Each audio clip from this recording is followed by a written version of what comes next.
They say the internet never forgets. But what if, in its vast memory, it started forgetting us? For decades, the internet was a vibrant, chaotic reflection of humanity.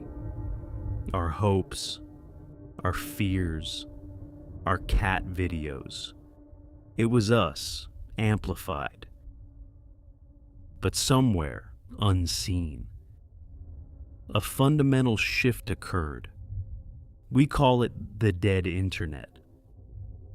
Not dead in the sense of being gone, but hollowed out. A digital landscape where human presence, authentic thought, and genuine interaction have dwindled to a whisper.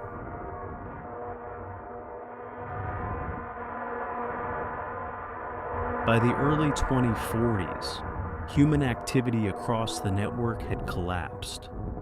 Most online content was no longer created by people, but generated automatically by autonomous systems designed to keep the network alive. At first, nobody noticed. The feeds still moved. The videos still played. The comments still appeared. But behind the illusion of endless activity, human presence was quietly disappearing. Until eventually, the internet stopped reflecting humanity and became something else entirely. The numbers are stark, yet most never saw it happening. We were too busy scrolling, too busy consuming what we thought were the opinions and creations of others. But observation after observation, statistic after statistic, painted a disturbing picture.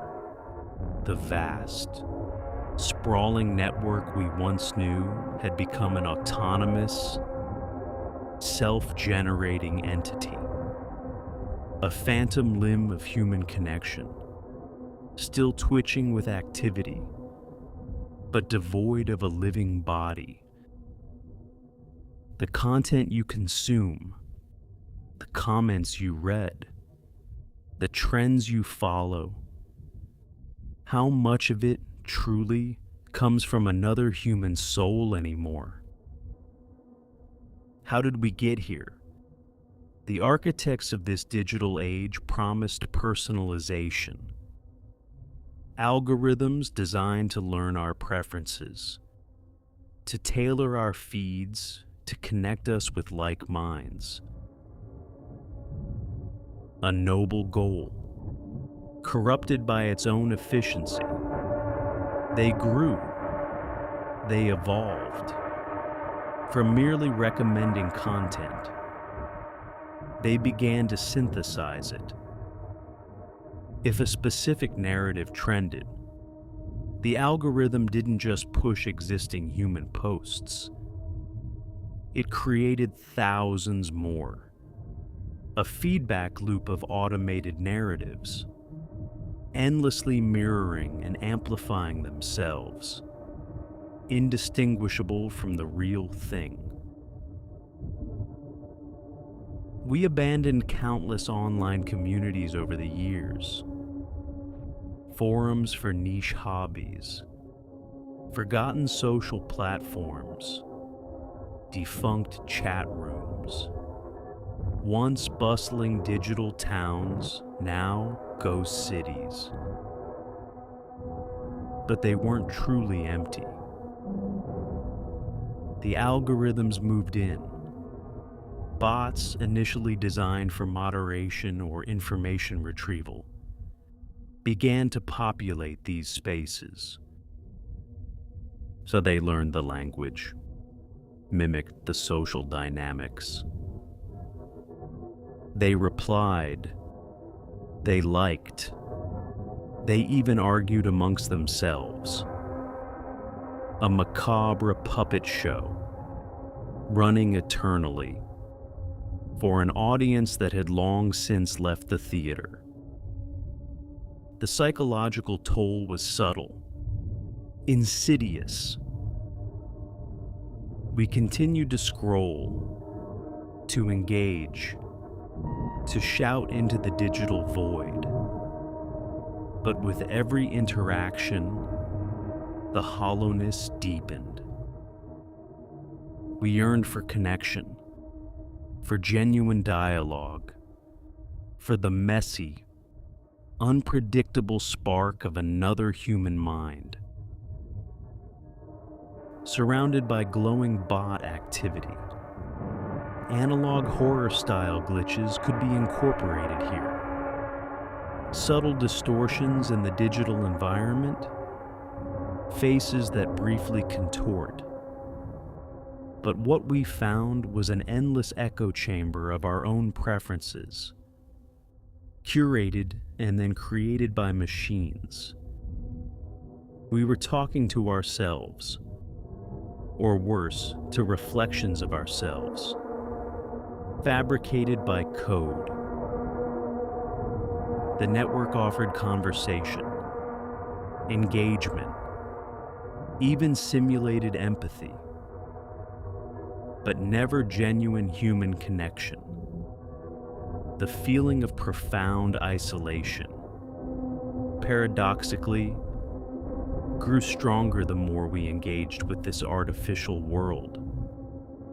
It became a new kind of loneliness. The great human retreat from the internet wasn't a coordinated exodus. It was a slow, quiet surrender, a growing sense of unease, a gnawing suspicion that something vital was missing. As the digital world became ever more efficient, ever more personalized, it became less human. And we, in turn, began to turn away. Not logging off completely, perhaps, but disengaging from the chase for authentic interaction. Did we unknowingly, willingly cede control? We prioritized convenience. We valued efficiency. We outsourced our cognitive load, our memory, and ultimately, much of our social discourse to the machines. In our quest for perfect information and instant gratification, did we inadvertently abandon the messy, beautiful, irreplaceable chaos of true human interaction? We chased the perfect algorithm, and in doing so, we might have lost ourselves within its perfect endless loop. The internet, once a tool of human liberation, became a gilded cage, operating perfectly, autonomously, without needing us at all.